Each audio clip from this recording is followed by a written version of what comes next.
Cuando hemos entrevistado aquí alcaldes, médicos, doctores, responsables de hospitales, directores regionales de salud, etcétera, hemos escuchado con mucha insistencia, doctora Suyapa Sosa, y amables televidentes, ustedes lo saben, que han seguido de cerca todo este asunto, que muchos de los pacientes que fallecen, y cuando preguntamos por qué tan alta la letalidad, porque, bueno, dicen, no todo se debe a eso, pero que en una buena parte es porque los pacientes llegan tarde a buscar ayuda médica, ya sea a los centros de triaje, a los centros de estabilización donde los hay o a los hospitales donde también los hay.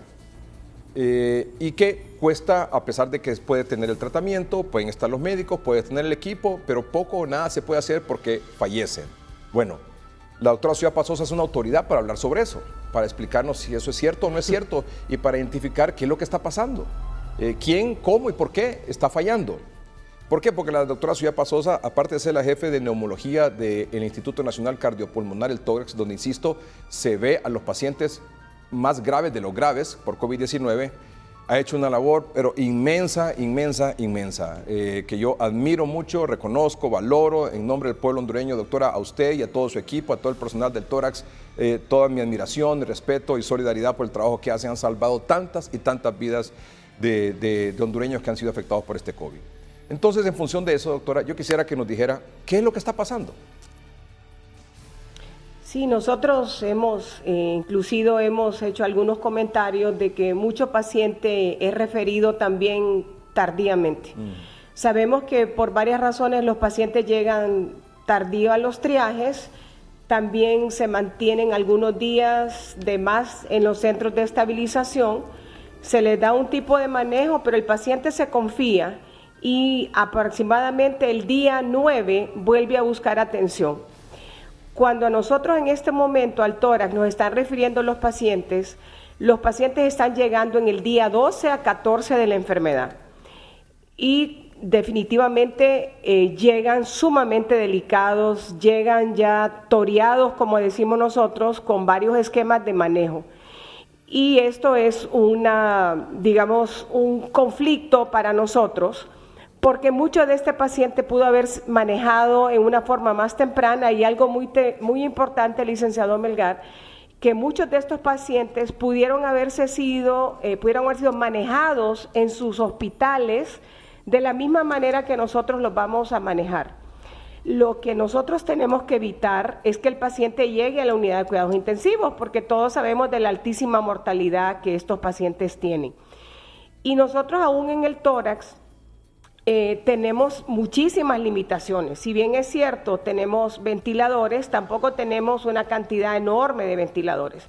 Y muchos de nuestros pacientes evitamos que llegue a la unidad de cuidados intensivos.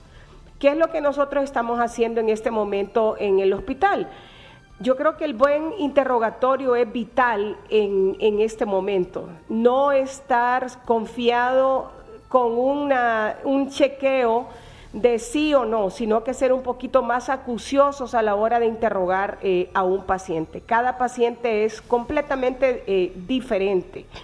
Y la otra cosa es de que hay una palabra que utilizó por primera vez la doctora Palou hace muchos años, que es estar encima, un manejo enzimático. Usted tiene que estar encima de un paciente, estar preguntándole, estar viendo los signos vitales y no confiarse. Hay que revisar un paciente, no hay que creer en una nota de referencia que nos la manden de cualquier lado. Y esto yo creo que es vital en este sentido, porque definitivamente un paciente puede tener algunos síntomas menos leves cuando está en su lugar, pero cuando ya no llega a nosotros, esto ha cambiado completamente. Hemos criticado que muchas veces se mandan pacientes que no han tenido, digamos, el visto bueno de traslado y más que nada la autorización de un cupo, porque nosotros tenemos que referir un paciente cuando tenemos asegurado su cupo en cualquier unidad que el paciente vaya siendo referido. No es correcto que un colega refiera a un paciente en una manera incompleta en referencia, incompleta al examen físico y incompleto con los exámenes. Hay muchísimos exámenes que se hacen en sus lugares que deben de ser mandados a nuestros hospitales. Entonces, por ejemplo, yo quisiera mostrar una imagen que le mandé a la licenciada Mayra, si me la pudieran pasar, de un caso muy, digamos, clásico de lo que es una referencia tardía y que no tiene por qué ser referido al Instituto Nacional Cardiopulmonar. Este es un paciente ya en la tercera década de la vida con algunas comorbilidades, donde usted mira que tiene unos pulmones completamente blancos. Este es el estadio final de una enfermedad donde no va a ofrecérsele nada en ningún hospital, que tiene una altísima mortalidad y que este paciente más bien va a ser, digamos, maltratado en el sentido de un traslado, cuando todo paciente tiene derecho a bien morir, porque va a morir por la mortalidad y por la gravedad que usted está viendo en esta imagen radiológica. Entonces uno tiene que ser muy claro con los familiares, hablar con ellos, plantearle la realidad y no darle falsas expectativas en traslados. Mire, nosotros muchas veces no tenemos mayores esquemas de antibióticos porque se abusa de un uso irracional de ellos, ¿verdad? Cuando esta enfermedad muchísimas veces no ocupa antibióticos, es una enfermedad viral que no se ha, digamos, tenido una infección bacteriana sobreagregada, entonces perfectamente puede manejarse en su hospital. La cantidad de oxígeno, muchísimos de los hospitales tienen hasta 15 litros, nosotros sí definitivamente somos de los hospitales que podemos manejar mayor cantidad, pero aún así no todos los pacientes se van a ver beneficiados. Y fíjese que nosotros estamos viendo que parte del manejo que le estamos dando, a veces, en vez de estar solamente más encima del paciente, estar revisándolo con todos los colegas, estamos agregando terapias que son completamente gratis y que puede o no tener toda la evidencia científica en este momento, pero son una alternativa para el manejo de un paciente y nos han salido. Muy bien. Quiero hacerle varias preguntas, doctora. La primera de ellas es, cuando llega un paciente, por ejemplo, actualmente, dígame de algunas ciudades, de algunos municipios, de algunos departamentos de donde tiene usted pacientes ahí en sala o en UCI, en el tórax. ¿De dónde? Olancho. ¿Olancho? Olancho. Sí. Tengo de Lempira. Lempira. Tengo de El Paraíso. Sí. Y los demás son de Tegucigalpa. De Tegucigalpa. Muy bien. ¿Usted cree, por ejemplo, que algunos de los pacientes que usted tiene, ya sea Olancho, El Empira, El Paraíso, Tegucigalpa, pudieron ser atendidos en un centro de triaje o en un hospital que no fuera el tórax, donde se ven los más graves de los graves? O sea, ¿se pudo haber resuelto el problema de ellos con un correcto abordaje en otro hospital que no fuera el tórax, por ejemplo? Definitivamente que sí. Nosotros en mi sala no manejamos alto flujo en este momento porque no tenemos lo de la presión negativa y ninguno de estos pacientes que yo le estoy mencionando está manejado con alto flujo. Entonces los estamos manejando con 15 litros de oxígeno, los estamos manejando con el manejo que está indicado por los protocolos de la CESAL y los pacientes van saliendo. Es decir, ninguno... Entonces, definitivamente que sí. Ninguno de ellos entró a unidad de cuidados, debió trasladarlo usted a cuidados intensivos. ¿Le resolvió la situación antes de ir a UCI? Estos pacientes en este momento se resolvieron en sala. Solo el día de hoy dimos 6 altas, ninguno de ellos se manejó en la unidad de cuidados intensivos, ni en otra unidad que se llama, digamos, la de COVID-7, donde también se maneja alto flujo y cuidados no invasivos. Ninguno de estos pacientes se manejó ahí. Eso significa entonces que en Olancho, en Lempira, en El Paraíso y aquí en Tegucigalpa se pudo haber manejado la atención médica mejor para los pacientes. Sí pueden manejarlo, licenciado Melgar, porque inclusive los mismos antibióticos, los mismos medicamentos que nosotros tenemos en el tórax existen en estos hospitales. Ahora, ¿cuál sería la presión de los colegas? De repente un medicamento que nosotros utilizamos específicamente para algunos casos, dependiendo de los biomarcadores, los colegas presionarían para que este medicamento fuera utilizado en esos hospitales y evitar que este paciente sea trasladado a nuestros hospitales. Claro. Tal vez sea problema de medicamentos, problema de equipo, tal vez, sobre todo en el interior del país. Bueno, Sí puede haber, pero yo creo que no necesariamente este es el problema. Mire, yo siento que a veces el colega se asusta y lo refiere muy rápidamente, cuando también se podría haber manejado de una forma más agresiva y más enzimática en su lugar sin necesidad de trasladarlo. Le pongo el ejemplo de Olancho. Conversábamos con el alcalde Uniberto Madrid, el alcalde de Juticalpa, tremendo epidemiólogo, además de alcalde. Y hablamos sobre la situación de Olancho, la alarma de Olancho, y que hemos estado ya hace algunas semanas insistiendo en que se debería hacer un abordaje agresivo y de emergencia en Olancho. Bueno, dentro de las propuestas que consensuamos con el alcalde que se necesitaban para resolver, era de centros de estabilización, porque usted sabe el enorme territorio que implica Olancho. Para ir de aquí a San Pedro Sula son, póngale, 4 horas. Allá, para movilizarse de un municipio hasta el hospital que queda en Juticalpa y el otro que queda en Catacamas, pueden ser 7 u 8 horas en el mismo departamento. Mientras usted pasa aquí por Francisco Morazán, Comayagua, Cortés, etcétera, puede pasar para movilizarse por varios departamentos en alguna carretera, en alguna dirección, pero en Olancho son 6 o 7 u 8 horas en el mismo departamento. Entonces, él me decía, mire, aquí necesitamos centro de estabilización aparte de los triajes, porque los triajes a veces, evidentemente, pueden ser solo como muy básicos para atender con algunos síntomas. Ya los centros de estabilización para acercar la salud a la población, sobre todo en esas zonas tan grandes. Entonces, decíamos con él, claro, necesitamos centros de estabilización, y vamos a mostrar el mapa, por favor, de Olancho, en algunos puntos específicos donde, sobre todo, se ha detectado una especie de, no quisiera decirlo, llamarlo así, pero una especie de corredor de la muerte. Es decir, donde más fallecidos hay. Y se identificó, por ejemplo, que se necesita, en función de la letalidad, un centro de estabilización en Juticalpa, otro en Patuca, otra en San Francisco de la Paz, por ejemplo, y otro creo que es en Salamá. ¿Usted cree que este tipo de centros de estabilización podrían resolver de alguna manera que muchos pacientes no sean referidos a los hospitales, ya sea, por ejemplo, en el de Juticalpa o el de Catacamas, que se puedan salvar vidas o que no sean trasladados necesariamente hasta Tegucigalpa? Definitivamente que sí.